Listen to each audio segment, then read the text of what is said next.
Bienvenue sur Africa 24 dans cette nouvelle édition du Non-Stop Info. Voici les titres de l'actualité. Les affaires Laurent Gbagbo et Charles Blé Goudé relatives à la crise ivoirienne de 2010 à 2011 refont surface à la Cour pénale internationale. La procureure Fatou Bensouda demande en effet au juge de joindre les deux instructions. Le Congo vise la 90e place du rapport Doing Business. Des mesures ont été entreprises par le gouvernement pour améliorer le climat des affaires. Un plan d'action qui couvre 10 domaines de compétences a été mis en place. Et puis la fièvre Ebola a de lourdes conséquences économiques dans les pays touchés et les pays voisins commencent aussi à en ressentir les effets. Ainsi, de nombreux opérateurs du secteur du tourisme se disent particulièrement inquiets. C'est le cas en Afrique du Sud. Mais avant de développer ces titres, la passation de pouvoir aura lieu le mardi 30 décembre en Tunisie.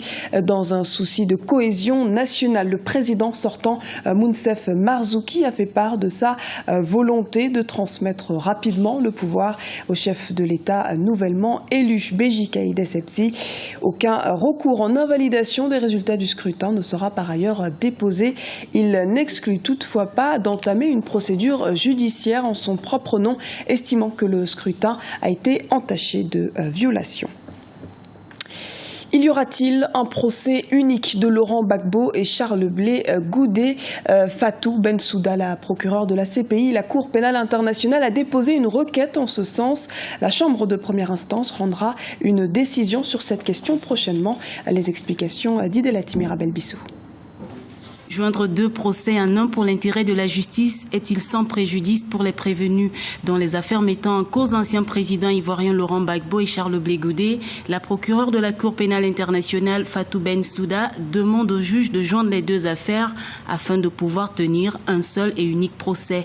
L'applicabilité de cette requête soulève des interrogations. La solution et la recherche de la vérité est plus facile lorsque les deux peuvent répondre en même temps de ces faits devant le même tribunal et apporter toutes les explications qu'il faut. Or, si dans un temps, on commence par le président Laurent Gbagbo, on aura une version qu'on ne pourra pas forcément conforter avec celle de son ministre, qui peut être entendue beaucoup plus tard. Détenu à la Cour pénale internationale depuis le 30 novembre 2011, l'ancien président ivoirien Laurent Gbagbo est inculpé pour 4 chefs d'accusation de crimes contre l'humanité. Charles Blé Goudé, quant à lui, détenu à La Haye depuis mars 2014, est poursuivi pour participation à des actes de violence et incitation à la haine lors de la crise post-électorale de 2010. Les deux hommes sont soupçonnés d'avoir étroitement collaboré lors de la commission de ces faits.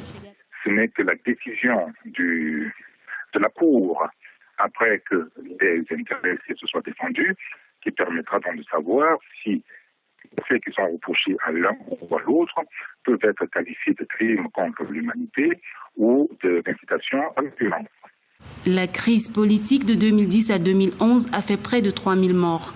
3 ans après la fin de la crise post-électorale, la situation politique en Côte d'Ivoire est fortement marquée par la méfiance. Le dialogue entamé il y a 2 ans entre le pouvoir et l'opposition avance timidement. En attendant la suite dans les affaires Gbagbo et Blé Goudé à la CPI, l'ex-première dame Simone Gbagbo sera devant les juges ivoiriens le 26 décembre prochain. Autre procès cette fois au Niger. Le procès de l'ex-président du Parlement Hama Amadou s'ouvrira le 2 janvier à Niamey. L'opposant réfugié en France sera jugé par contumace au cas où il ne rentre pas avant le procès. La vingtaine de prévenus dont son épouse est accusée de trafic de bébés et précisément de supposition d'enfants. Autrement dit, un délit consistant à attribuer la maternité d'un enfant à une femme qui ne l'a pas mise au monde. Plan d'action pour assainir le climat des affaires au Congo.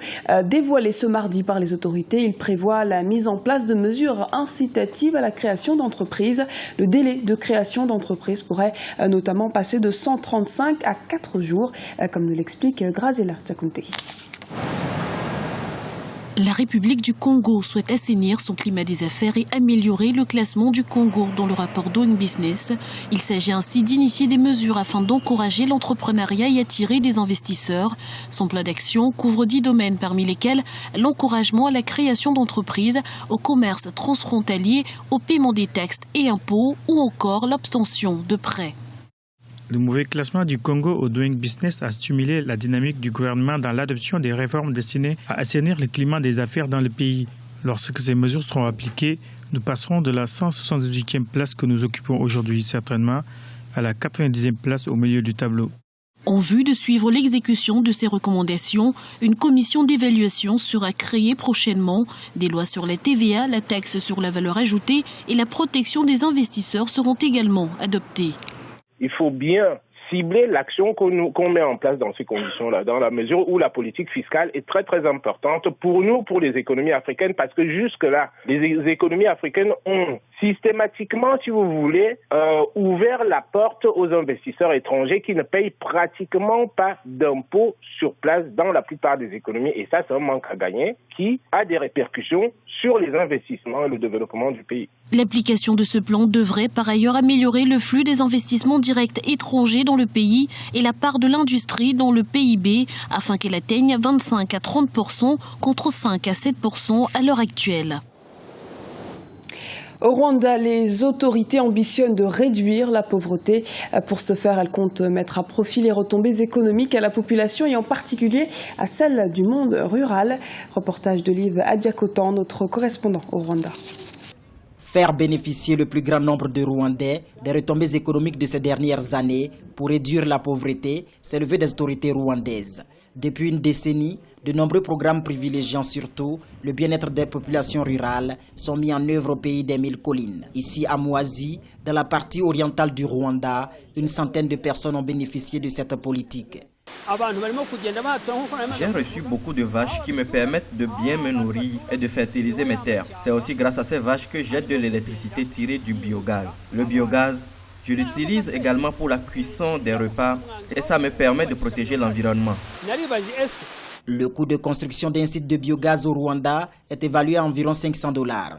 Pour les familles défavorisées, l'État apporte une subvention de $400, soit près de 90% de la somme totale. Les 10% restants sont à la charge des familles elles-mêmes. Notre population, il y a parmi eux qui n'ont pas de capacité pour donner ces 50 000. Ça, c'est un défi pour la population.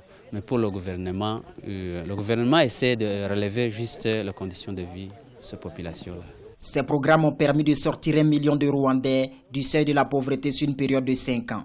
Le renforcement de cette politique est prévu pour les années à venir afin d'atteindre une plus large frange de la population. L'épidémie d'Ebola qui sévit actuellement dans la région ouest africaine inquiète les responsables touristiques en Afrique du Sud. Pour ces derniers, la peur de contracter la maladie pourrait avoir des conséquences sur la haute saison qui s'annonce. Il faut dire que de nombreux désistements se profilent, comme nous l'explique Gevanindo.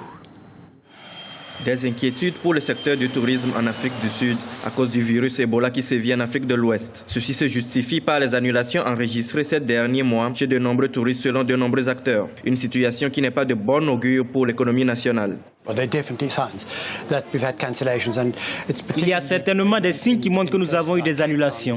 C'est particulièrement évident dans des endroits comme le Cap, qui est une ville attractive en cette période de l'année. De grands groupes hôteliers comme One and Only ont été cités dans le journal comme présentant un certain nombre d'annulations. Donc la situation est très inquiétante. Ce qui nous inquiète aussi, ce sont des annulations dont nous ne sommes pas informés. Ces cas où les gens n'ont tout simplement pas pris la peine de réserver, car cela dure depuis des mois. C'est tout simplement que les gens se sont détournés et sont allés ailleurs.